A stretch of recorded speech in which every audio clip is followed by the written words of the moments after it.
નમસ્તે મિત્રો, તમારું સ્વાગત છે GK and education Gujarati channel પર. આજે આપણે આ વિડીયોમાં 50 ગુજરાતી વ્યાકરણના પ્રશ્નો જવાબ સમજૂતી સાથે જોઈશું, જે તમને સ્પર્ધાત્મક પરીક્ષામાં ખૂબ જ ઉપયોગી થશે. તો વિડીયોને અંત સુધી જોવા વિનંતી. તો ચાલો હવે આપણે વિડીયોની શરૂઆત કરીએ. પ્રશ્ન 1. ગજાનન કયો સમાસ છે? જવાબ બહુવ્રીહી સમાસ. જેની સમજૂતી છે: કારણ કે ગજાનનનો વિગ્રહ ગજ જેવું આનંદ છે જેનું, તે એવો થાય છે. અહીં ગજ અને આનંદમાંથી કોઈ એક પદ મુખ્ય અર્થ આપતું નથી, પરંતુ આખું સમાસ પદ કોઈ ત્રીજી વ્યક્તિ એટલે કે ગણેશજીનો બોધ કરાવે છે. જે સમાસમાં બંને પદોથી જુદી કોઈ ત્રીજી વ્યક્તિ કે વસ્તુનો અર્થ પ્રાપ્ત થાય તેને બહુવ્રીહી સમાસ કહેવાય. પ્રશ્ન 2. માતા પિતા કયો સમાસ છે? દ્વંદ્વ સમાસ. જેની સમજૂતી છે: કારણ કે માતા પિતાનો વિગ્રહ માતા અને પિતા થાય છે. અહીં માતા અને પિતા બંને પદ સમાન મહત્વ ધરાવે છે. તેમની વચ્ચે અનેનો સંબંધ છે. જ્યાં સમાસનો વિગ્રહ કરતા અને કે અથવા જેવા શબ્દો આવે અને બંને પદ સમાન કક્ષાના હોય ત્યાં દ્વંદ્વ સમાસ ઓળખવો.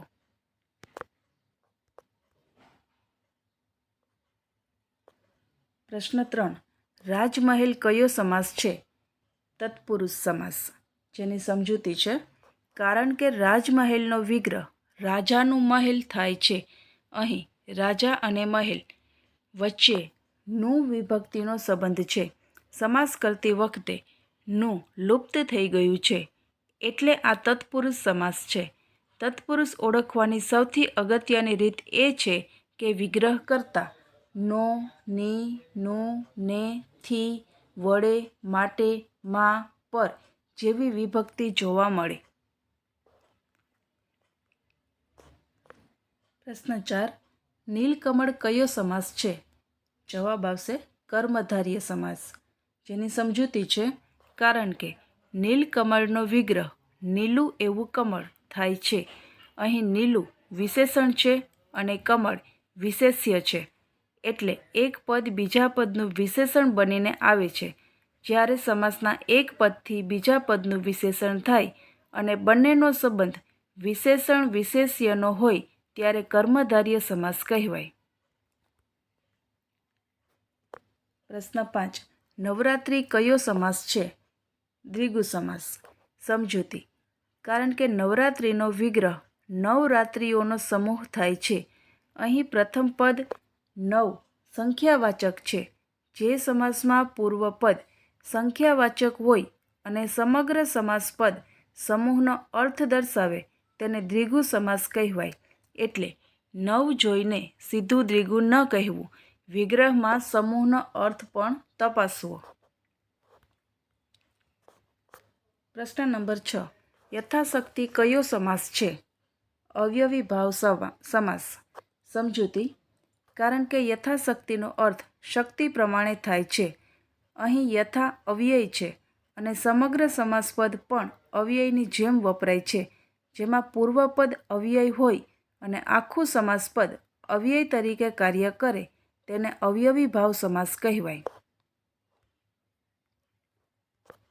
પ્રશ્ન 7. દશાનન કયો સમાસ છે? જવાબ બહુવ્રીહી સમાસ.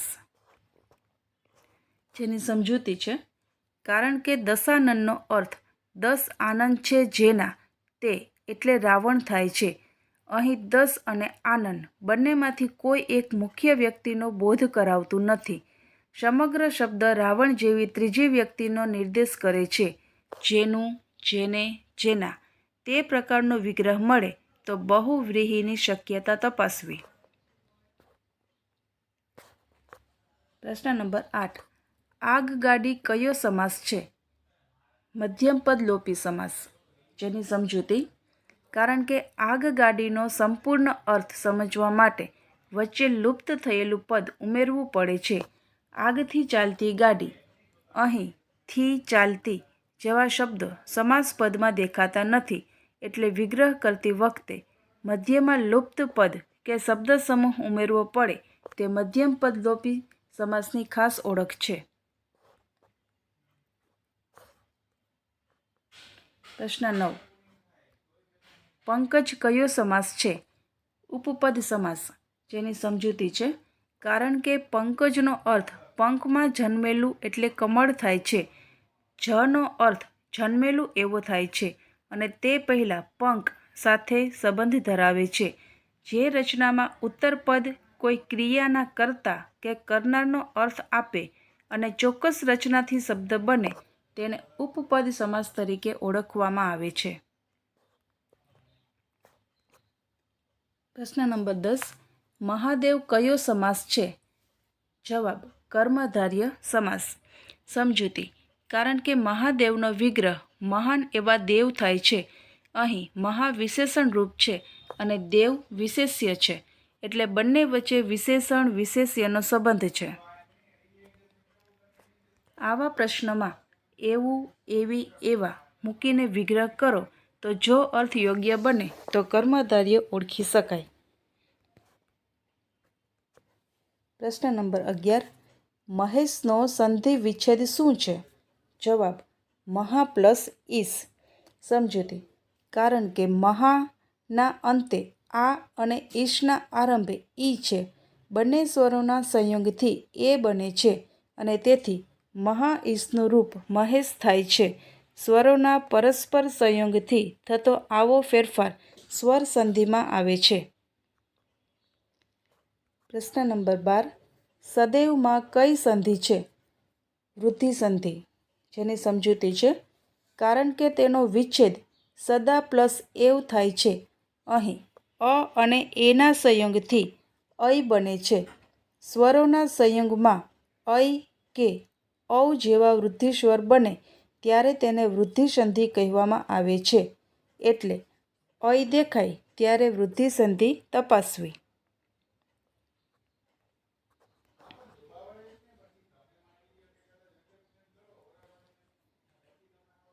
પ્રશ્ન નંબર 13.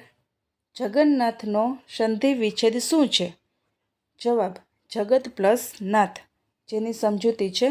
કારણ કે જગતના અંતિમ વ્યંજનમાં પરિવર્તન થઈને જગન્નાથ રૂપ બને છે. અહીં બે વ્યંજનોના સંયોગને કારણે ઉચ્ચાર અને લખાણમાં ફેરફાર થયો છે, તેથી આ વ્યંજન સંધિનું ઉદાહરણ છે. પ્રશ્ન 14. અત્યાચારનો સંધિ વિચ્છેદ શું છે? જવાબ: અતિ પ્લસ આચાર, જેની સમજૂતી છે. કારણ કે અતિના અંતે ઈ અને આચારના આરંભે આ આવે છે.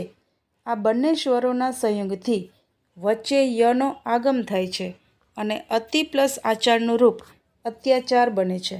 આવા પ્રશ્નોમાં મૂળ શબ્દો અલગ કરીને સ્વરોનો સંયોગ તપાસવો ખૂબ જરૂરી છે. પ્રશ્ન નંબર 15. ચંદ્ર જેવું મુખ માં કયો અલંકાર છે? જવાબ રહેશે ઉપમા અલંકાર, જેની સમજૂતી છે. કારણ કે અહીં મુખની સરખામણી ચંદ્ર સાથે કરવામાં આવી છે અને જેવું ઉપમાવાચક શબ્દનો ઉપયોગ થયો છે. ઉપમામાં સામાન્ય રીતે બે અલગ વસ્તુઓ વચ્ચે સમાન ગુણના આધારે સરખામણી કરવામાં આવે છે. જેવો, જેવી, જેવું, સમ, સરખું જેવા શબ્દ દેખાય ત્યારે ઉપમા અલંકાર તપાસવો. પ્રશ્ન નંબર 16. ચરણકમળમાં કયો અલંકાર છે? રૂપક અલંકાર. સમજૂતી: કારણ કે અહીં ચરણને કમળ જેવા એવું કહેવામાં આવ્યું નથી, પરંતુ સીધા જ કમળ તરીકે રજૂ કરવામાં આવ્યા છે. એટલે ઉપમેય અને ઉપમાન વચ્ચે સીધું એકરૂપતા સ્થાપવામાં આવી છે.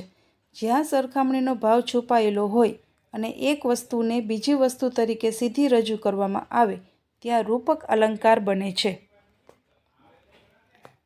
પ્રશ્ન નંબર 17. ચારુ ચંદ્રની ચાંદની માં કયો અલંકાર છે? અનુપ્રાસ અલંકાર. સમજૂતી: કારણ કે આ પંક્તિમાં ચ ધ્વનિ વારંવાર આવે છે. ચારુ, ચંદ્ર, ચાંદની એક જ વર્ણ અથવા ધ્વનિનું સુંદર રીતે પુનરાવર્તન થાય અને તેના કારણે ભાષામાંના સૌંદર્ય આવે ત્યારે અનુપ્રાસ અલંકાર કહેવાય. પ્રશ્ન 18. કનક કનક તે 100 ગુણી માં કયો અલંકાર છે? યમક અલંકાર. જેની સમજૂતી છે. કારણ કે અહીં કનક શબ્દ 2 વખત આવ્યો છે, પરંતુ બંને જગ્યાએ તેનો અર્થ અલગ છે. એક જ શબ્દનું પુનરાવર્તન થાય, પરંતુ દરેક વખતે તેનો અર્થ જુદો હોય ત્યારે યમક અલંકાર બને છે. માત્ર શબ્દનું પુનરાવર્તન જોઈને યમક નક્કી ન કરવું, અર્થ જુદો છે કે નહીં તે જોવું જરૂરી છે. પ્રશ્ન નંબર 19. રમતા રમતા બાળક સૂઈ ગયું. અહીં રમતા શું છે? જવાબ કૃદંત. જેની સમજૂતી છે. કારણ કે રમવું ક્રિયાપદ પરથી રમતા રૂપ બન્યું છે અને તે વાક્યમાં મુખ્ય ક્રિયા તરીકે નહીં, પરંતુ બીજી ક્રિયા સાથે સંબંધ દર્શાવે છે. ક્રિયાપદના ધાતુમાંથી બનેલું અને નામ અથવા વિશેષણની જેમ કાર્ય કરતું રૂપ કૃદંત કહેવાય છે. પ્રશ્ન નંબર 20. ગાયક શબ્દ કયા પ્રકારનું કૃદંત છે? કર્તરી કૃદંત. જેની સમજૂતી છે. કારણ કે ગાયકનો અર્થ ગાનાર વ્યક્તિ થાય છે. ગાવું ક્રિયાના કર્તા અથવા કરનારનો અર્થ અહીં પ્રાપ્ત થાય છે.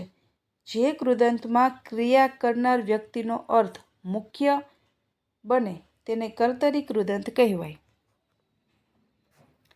પ્રશ્ન નંબર 21. વાંચવા માટે પુસ્તક લાવ્યો. અહીં વાંચવા કયું કૃદંત છે? જવાબ આવશે હેતવર્થ કૃદંત. જેની સમજૂતી છે. કારણ કે અહીં વાંચવા શબ્દ પુસ્તક લાવવાનું હેતુ દર્શાવે છે. એટલે પુસ્તક શા માટે લાવ્યો? વાંચવા માટે.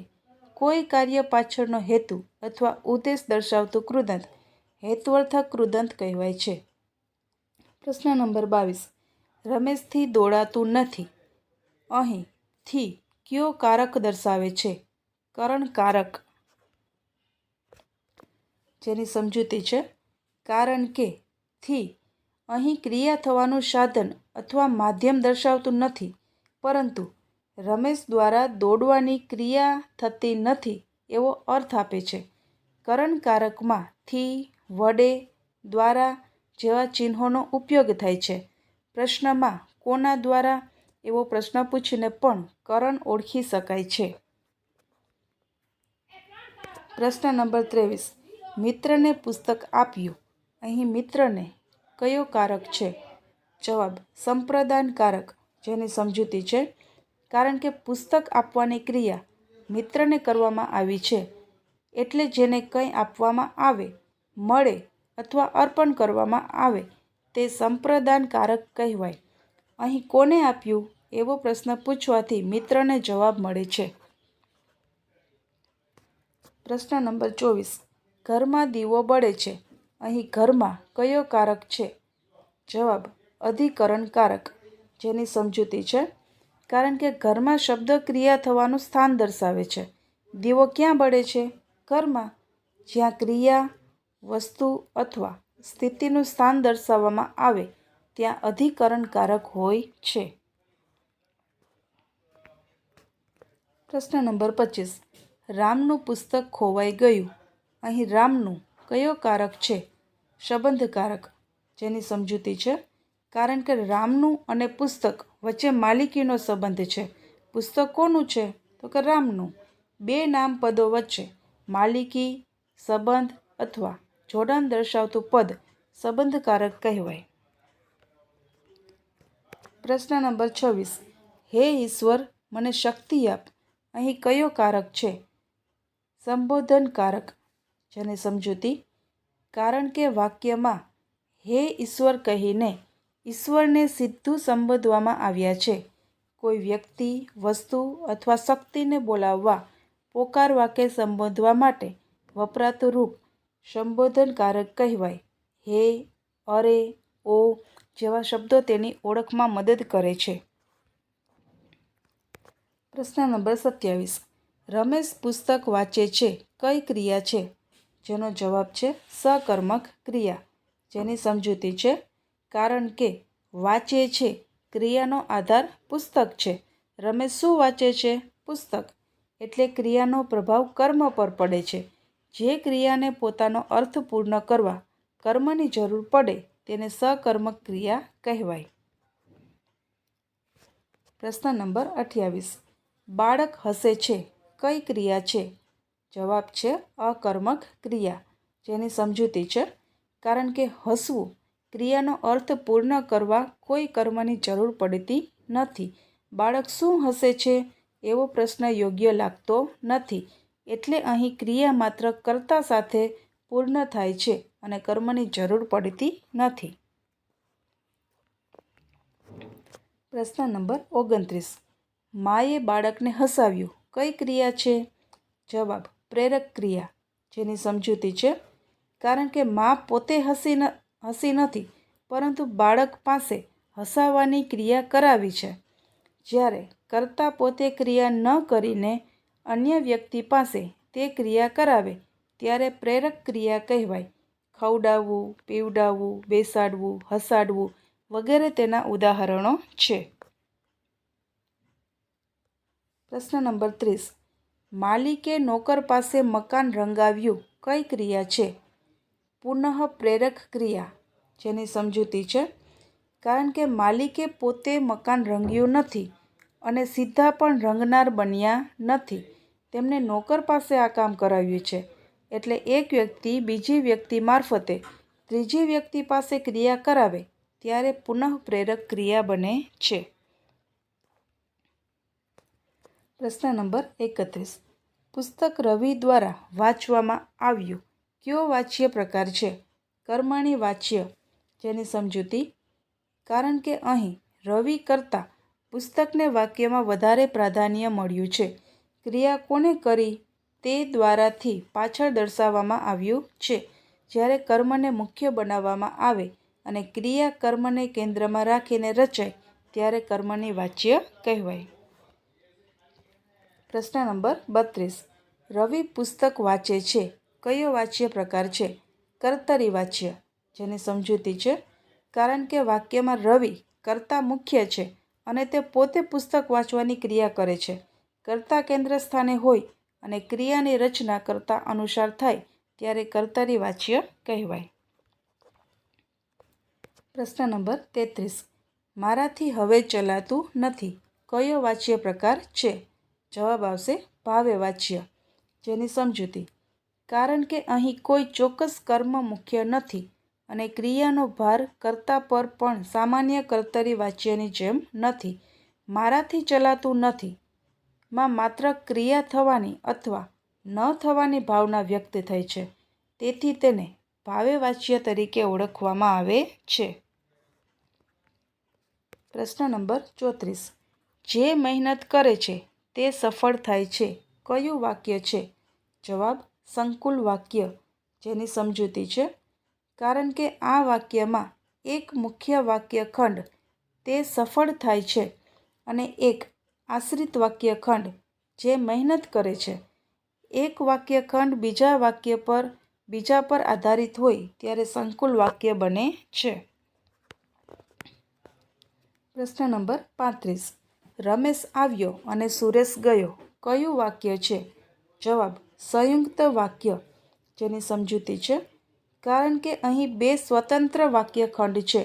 રમેશ આવ્યો અને સુરેશ ગયો બંનેને અને જેવા સમુચ્ચય બોધક શબ્દથી જોડવામાં આવ્યા છે. બંને ભાગો અલગ પણ પૂર્ણ અર્થ આપી શકે છે. તેથી સંયુક્ત વાક્ય છે. પ્રશ્ન નંબર 36. સૂર્ય ઉગ્યો કયું વાક્ય છે? સાદું વાક્ય. જેની સમજૂતી છે કારણ કે આ વાક્યમાં એક જ મુખ્ય કર્તા અને એક જ મુખ્ય ક્રિયા છે અને કોઈ આશ્રિત વાક્ય ખંડ નથી. એક જ મુખ્ય વિચાર અથવા એક જ મુખ્ય ક્રિયા ધરાવતું વાક્ય સાદું વાક્ય કહેવાય. પ્રશ્ન નંબર 37. અન્યાય શબ્દમાં કયો ઉપસર્ગ છે?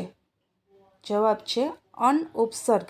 જેની સમજૂતી છે કારણ કે ન્યાય શબ્દ પહેલાં અન જોડાતા તેનો અર્થ નકારાત્મક બનીને ન્યાયનો અભાવ અથવા ન્યાય વિરુદ્ધ એવો થાય છે.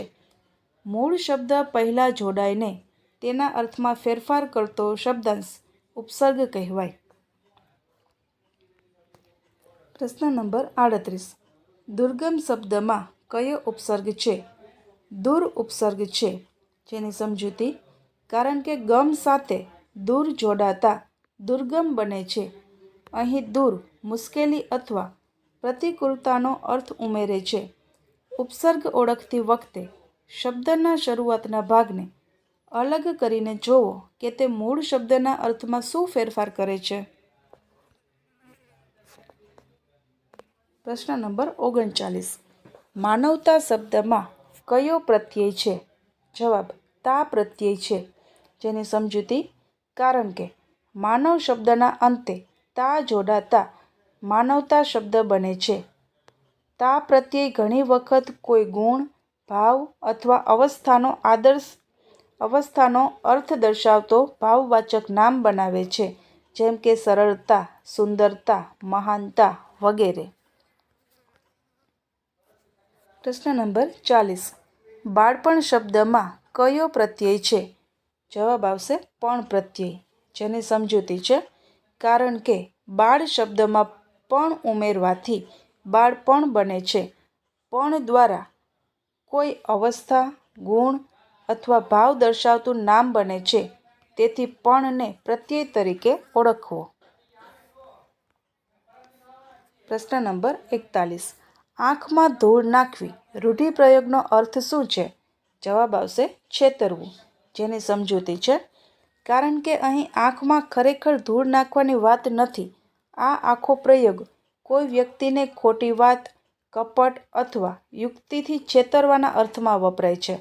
રૂઢિપ્રયોગમાં શબ્દોનો શાબ્દિક અર્થ લેવાને બદલે સમગ્ર પ્રયોગનો રૂઢ અર્થ સમજવો જરૂરી છે. પ્રશ્ન નંબર 42. નાક કપાવવું એનો અર્થ શું છે? જવાબ આવશે અપમાન કરાવવું અથવા પ્રતિષ્ઠા ગુમાવવી. જેની સમજૂતી છે: કારણ કે અહીં ખરેખર નાક કપાવવાનો અર્થ નથી. સમાજમાં પોતાની અથવા પરિવારની પ્રતિષ્ઠા ખરાબ થાય ત્યારે નાક કપાવવી રૂઢિપ્રયોગ વપરાય છે. એટલે આવા પ્રશ્નોમાં શબ્દશઃ અર્થ કરતાં સામાજિક અને રૂઢ અર્થને પ્રાધાન્ય આપવું. પ્રશ્ન નંબર 43. પેટમાં ફાડ પડવી એનો અર્થ શું છે? જવાબ આવશે ખૂબ ગભરાઈ જવું. જેની સમજૂતી છે: કારણ કે અચાનક ભય, ચિંતા અથવા આઘાત થાય ત્યારે વ્યક્તિની અંદર ગભરાટની સ્થિતિ સર્જાય છે. આ ભાવને વ્યક્ત કરવા પેટમાં ફાડ પાડવી પ્રયોગ વપરાય છે. તેથી તેનો અર્થ શારીરિક રીતે પેટમાં કંઈ પડવું એવો ન લેવો. પ્રશ્ન નંબર 44. હાથ ધોઈને પાછળ પડવું એનો અર્થ શું છે? તો કે કોઈની પાછળ સતત પડવું. જેની સમજૂતી છે: કારણ કે આ રૂઢિપ્રયોગમાં હાથ ધોવાનો વાસ્તવિક અર્થ લેવામાં આવતો નથી. કોઈ વ્યક્તિને મેળવવા, હરાવવા અથવા કોઈ કામ કરાવવા માટે સતત પ્રયત્ન કરતા રહેવું એટલે હાથ ધોઈને પાછળ પડવું. પ્રશ્ન નંબર 45. ઝડપથી દોડ્યો માં ઝડપથી કયો શબ્દ પ્રકાર છે? જવાબ આવશે ક્રિયા વિશેષણ. જેની સમજૂતી છે: કારણ કે ઝડપથી શબ્દ દોડ્યો ક્રિયા કેવી રીતે કરવામાં આવી તે સમજાવે છે. જે શબ્દ ક્રિયાની રીત, સમય, સ્થળ, પ્રમાણ અથવા આવર્તન વગેરેની વિશેષતા બતાવે તેને ક્રિયા વિશેષણ કહેવાય. અહીં કેવી રીતે દોડ્યો? તો કે ઝડપથી એટલે રીતિવાચક ક્રિયા વિશેષણ. પ્રશ્ન નંબર 46. બે વિદ્યાર્થીઓ ગેરહાજર હતા. અહીં બે કયું વિશેષણ છે? જેનો જવાબ છે સંખ્યાવાચક વિશેષણ. જેની સમજૂતી રહેશે: કારણ કે બે શબ્દ વિદ્યાર્થીઓની સંખ્યા સ્પષ્ટ કરે છે.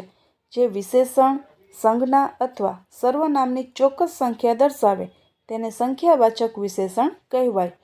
1, 2, 3, 10, 100 વગેરે તેના ઉદાહરણો છે. પ્રશ્ન નંબર 47. થોડું પાણી પી. અહીં થોડું કયું વિશેષણ છે? જવાબ આવશે પરિમાણવાચક વિશેષણ, જેની સમજૂતી છે. કારણ કે થોડું શબ્દ પાણીની ચોક્કસ સંખ્યા નહીં પરંતુ તેનું પ્રમાણ અથવા પરિમાણ દર્શાવે છે. પાણી ગણતરીમાં આવતું નથી, તેનું માપ અથવા પ્રમાણ દર્શાવવામાં આવે છે. તેથી અહીં થોડું પરિમાણવાચક વિશેષણ છે. પ્રશ્ન નંબર 48. કોણ આવ્યું? અહીં કોણ કયો શબ્દ પ્રકાર છે? જવાબ પ્રશ્નવાચક સર્વનામ, જેની સમજૂતી છે.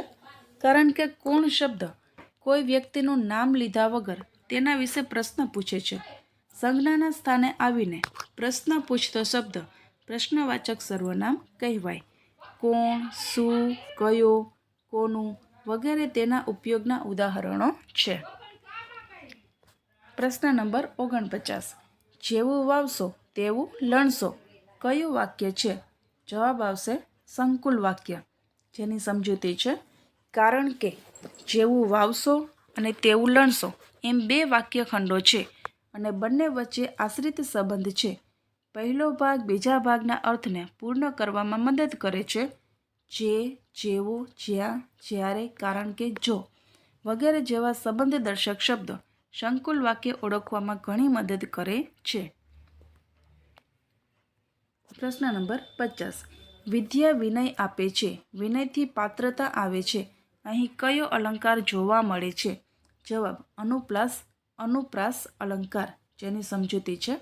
કારણ કે વાક્યમાં વિધ્વનિ અને વિનય જેવા શબ્દોના પુનરાવર્તનથી નાદ સૌંદર્ય ઊભું થાય છે.